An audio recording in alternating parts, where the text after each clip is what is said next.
So today I want to talk about the curse of busy and the sickness that I think everybody in our current culture seems to have around being busy. Maybe this interchange sounds somewhat familiar to you. Man, I'm so busy, I literally can't even keep up. I just feel like, I've got so much going on. I've got, travel and conferences and all this. I can't even keep my head straight. Oh, I know totally what you mean. I'm so busy, it's like I'm being swept in a torrent of a giant wave and I don't know which end is up and I'm just swirling around gasping for air. I totally know what you mean. I'm so busy, it feels like the universe is just stretching me so thin that all of my molecules are pulled across the entire galaxy, and so on and so forth.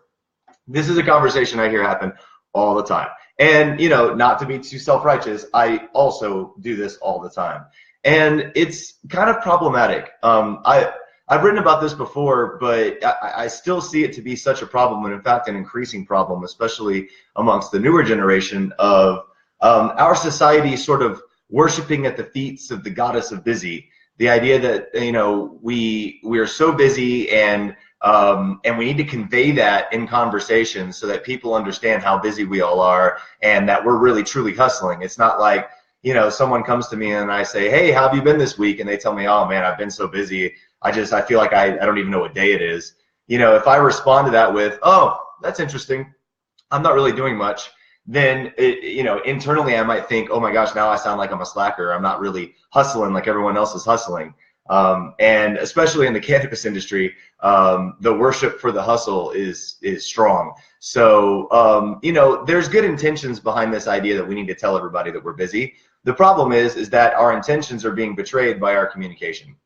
So the intention of trying to let everyone know that we're hustling, that we're working really hard, and that we're dedicated, committed workers can be proven in a lot of ways. But when you do it in such a way that you're just telling everybody that you're always busy so often, what you're actually communicating is that you're so stressed out and so unable to be productive and efficient that you're literally flailing, that you're starving for air, that you're gasping for just a little bit of time here and there to try to be able to maybe even live a life. And so this overworking mentality, and especially when we overwork to the sense that everything that we talk about now is how busy we are and how overworked we are, what we're basically communicating to the world is we can't keep control of our own shit. Like, we have so much going on that I can't productively line it up and figure out how much time I have in the day to do it and get it done right. The problem is we all know exactly how much time we have in a day. At the very least, we have 24 hours, or at the very most, we have 24 hours, but we know that we need sleep to be, healthy and productive. At least 6 hours, so that leaves you 18 hours now that you're working with in the day. You have to subtract for food, you have to subtract for travel. If you're not able to do the basic math and figure out how much time you have in a day, that's a problem. And if you're communicating constantly to people that you're so busy you can't keep track of all of the stuff you're trying to get done, that you can't get it all done in a day, that every day is spilling over into the next, and that's all you're talking about, then you're basically telling them you can't do basic math. Because the only way that we're ever going to be able to get an actual amount of work done that is going to be useful for us is if we're working within a finite amount of time and a finite amount of tasks, and we prioritize those tasks accordingly. Sometimes that's putting out the fires first. Sometimes that's focusing on revenue goals. Sometimes that's getting out and meeting with people. But regardless, there are a number of things that we have to get done in a day. Not all of it can always get done, so we need to be able to prioritize. And if you're always communicating that you're busy, what you're basically saying is I'm incapable of prioritizing those things. I'm incapable of the basic math of knowing how many hours I have in a day, and I'm incapable of providing myself the productive bandwidth I need to get all of those things done correctly. Now, while this is a problem across our culture, it's particularly a problem amongst millennials. The millennial generation is probably the most misunderstood generation out there. They are constantly being blamed for being lazy or entitled or any number of typical negative things that any generation prior says about the new generation. They said it about my generation, the Gen Xers, and I'm sure they said it about the boomers from the great generation. But the problem with this is that millennials, first and foremost, are the busiest people I have ever met. these cats work more than any generation has ever worked. Millennials were just recently, well, not all generations were just recently surveyed through this project called Project Time Off. And what they wanted to do was find out amongst the generations how many of each generation are taking their time off or are not taking time off, and why. And what they found was pretty interesting. Of all of the people that they surveyed, only 29% of them were millennials, but 48% of those millennials consider themselves to be work martyrs. Work martyrs is a term that they use in the study, and it basically means somebody who feels guilty taking time off and not working, so they feel like they have to work 12 hours to really prove themselves. These are the people you often see will tweet and make a Facebook post about, well, I'm the last one in the office yet again, at least I get to control the office Spotify. I think that was an actual quote that was used in the article that spoke about this, which I'll throw in the comments. But it's totally true. Every millennial I know thinks this way. Well, I mean, most of them, especially the really hardworking ones in the startup culture. Startup culture is an especially bad place for this sort of idea of busyness, overworking, and work martyrdom. And especially in the cannabis space, because we're a fast-growing industry that is constantly changing, and new states are coming on board, and there's new innovations, and we have to stay ahead of competition, and yada yada yada. So we'll heap piles and piles of justification onto our shoulders to try to avoid the very reality that we're overworking ourselves and we're not taking time to actually get our work done productively.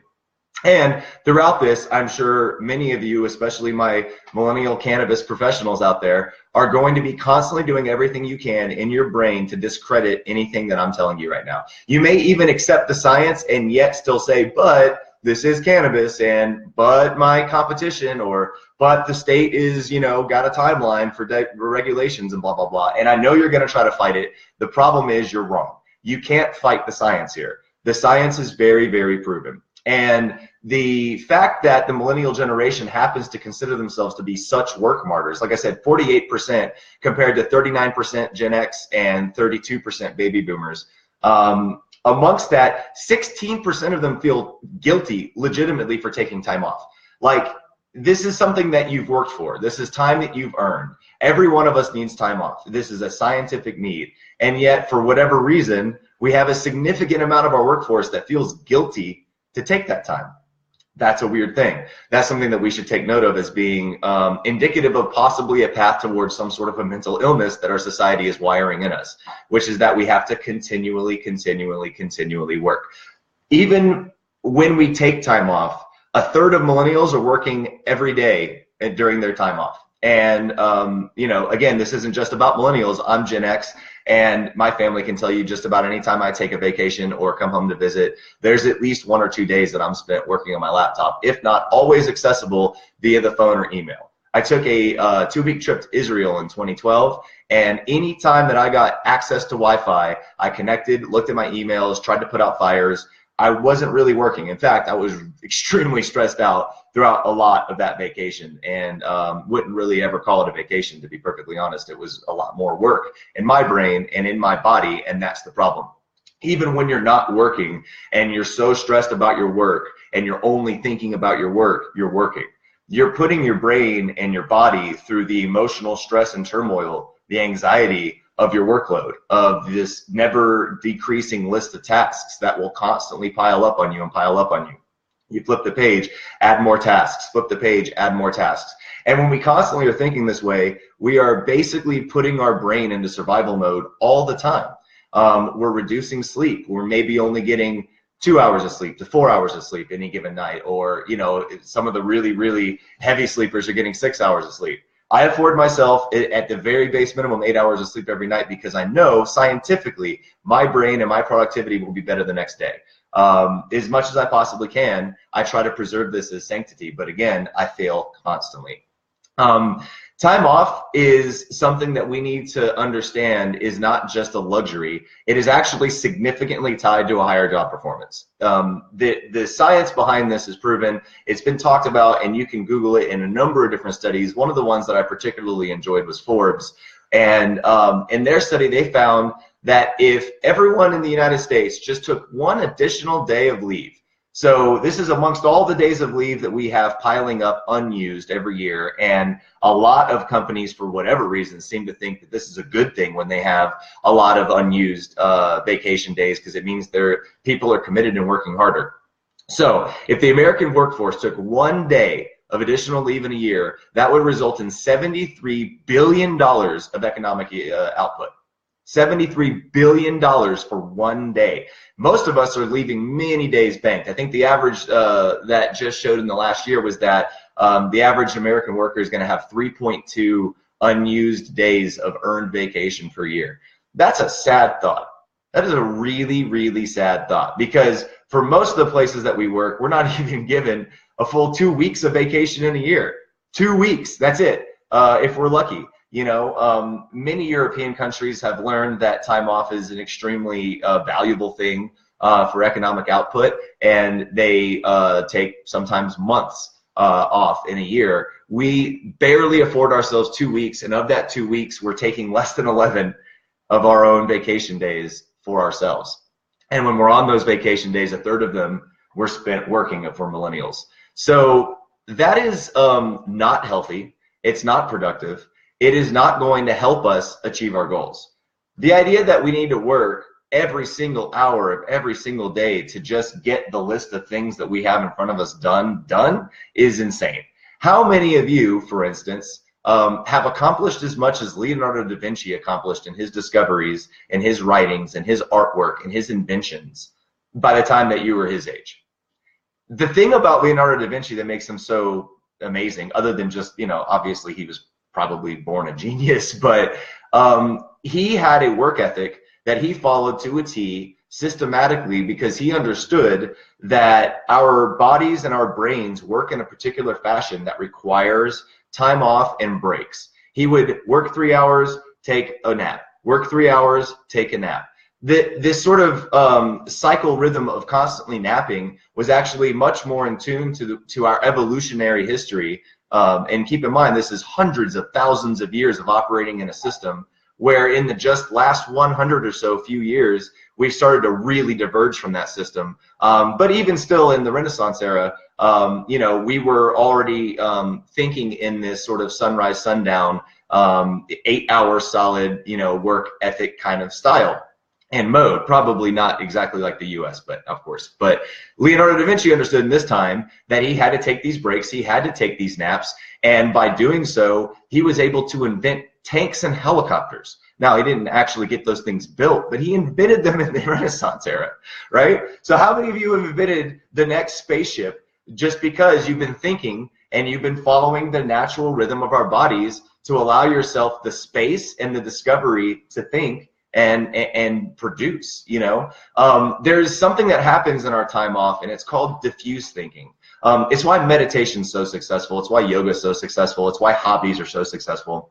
And diffuse thinking is when we're not in total focus thinking. You've got focus thinking, you've got diffuse thinking, and our brains shift between these two gears. In focus thinking, that's when we're learning, that's when we're reading, that's when we're writing. We're very engaged 100% in what we're doing, and almost everything else is sort of blurred out. You know what I mean?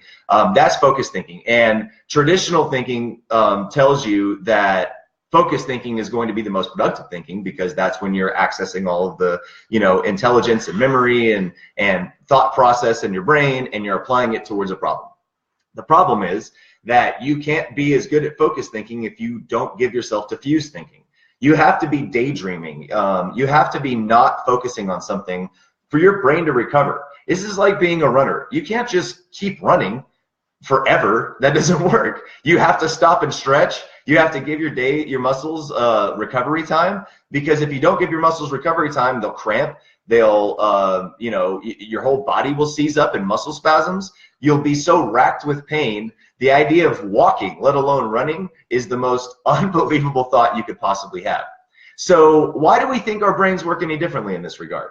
Why do we think we're going to be more productive if we don't give our brains this slow down recovery time?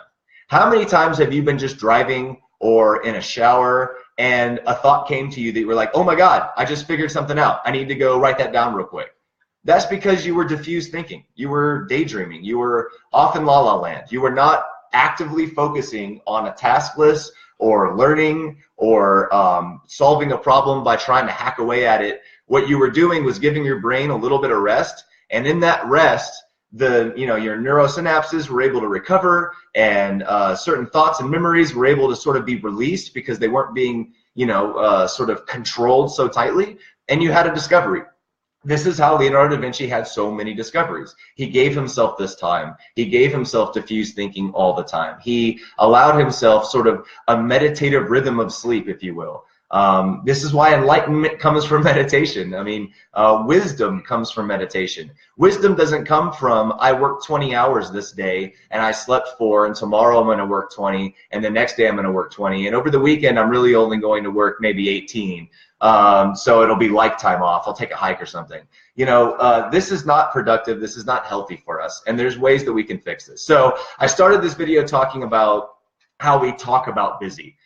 So the first thing we can do is change our lexicon. We can change the way we talk about this, change our language entirely. Let's stop talking about how busy we are. Imagine how much more effective it is when you can communicate to somebody that I'm on top of my shit. Imagine this is a conversation flow, how it normally goes. Oh, I'm so busy, I don't even know what day it is. Oh, I totally agree. I'm so busy that, last week I thought it was October, but it was actually September, and oh my God, you know what I mean? Now imagine this conversation going differently.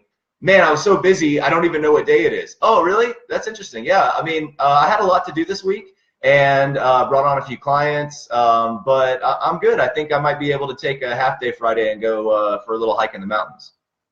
How much more powerful does that sound? It doesn't sound like I'm slacking.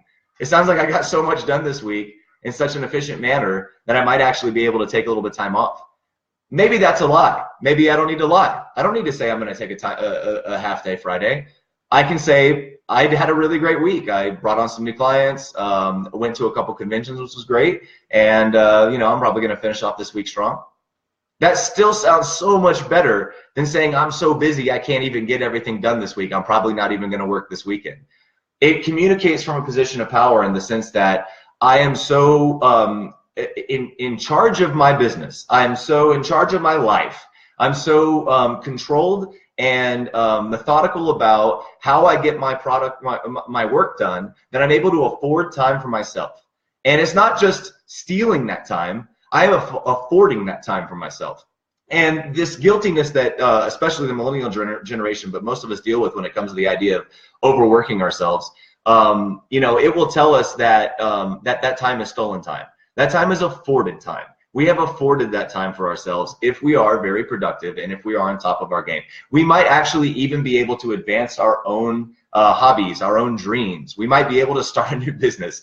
I mean, the idea here is that we know that productivity comes from taking time off and giving yourself a little bit of life back, and taking that time for your spouse or for your dog or for your kids or just for yourself, and going out and disconnecting and diffusing from the world and allowing yourself to stay on top of what you're trying to do.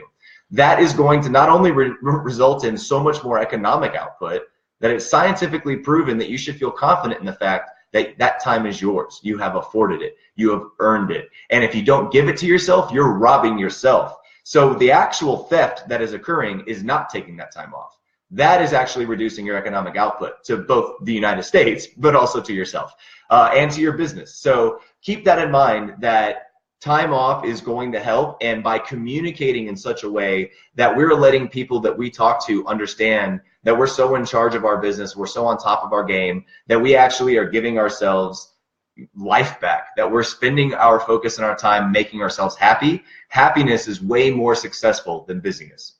So work on trying to speak differently about this. If somebody hits you with the busy bomb, like, hit them back with something, that communicates how effectively you are on top of your business. Even if you are internally freaking out, just remember that you have to almost rewire your brain by saying this stuff. So just reinforce it by saying it. There's another thing that if, talking about it doesn't necessarily help, or if this seems all very abstract, there's a technique that some people use called the Pomodoro technique. That is relatively effective for certain minds and personality types. And what the Pomodoro technique is basically work 25 minutes, take 5 minutes off. Work 25 minutes, take 5 minutes off. In that 25 minutes, accomplish as many tasks as you can. Don't work through the 5 minutes off. You have to do this systematically. So if you need routine, you need systems, and you need to force this time off, then use the Pomodoro technique. There's actually apps out there that you can use. It sets a little timer, and once that 25 minutes goes off, do whatever. Go outside, take a walk, smoke a cigarette. Don't go on Facebook. Don't go on the internet. Close your eyes for a couple minutes and just do some breathing.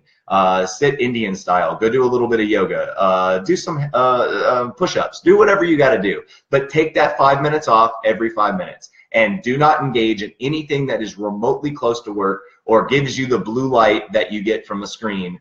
Really just disconnect for 5 minutes. This is something that really works for other people. Or just in general, take vacation. Take time off. In a way, I'm saying this so intently so that when I rewatch this later, I'm reminding myself, Brad, take fucking vacation, dude. I can't tell you the last time I really actually took a vacation for Steph and myself to just go and enjoy ourselves. We've been talking about going to Aruba for years and years and years now. We haven't been there since we got married, and I miss my friends and family there. And so, there's no reason that I have not afforded myself the time to go take a vacation. There's no reason why on a weekend I can go spend some money drinking and eating out when I could have saved that money and actually taken a real vacation for myself. I don't even know how much better off I would be right now in my current position in my business, in my personal life, if I had just done that last year. But I didn't do that last year because I was too busy. So don't be too busy. That's a myth. It's a lie, and it's unproductive. You're literally robbing yourself of money and time.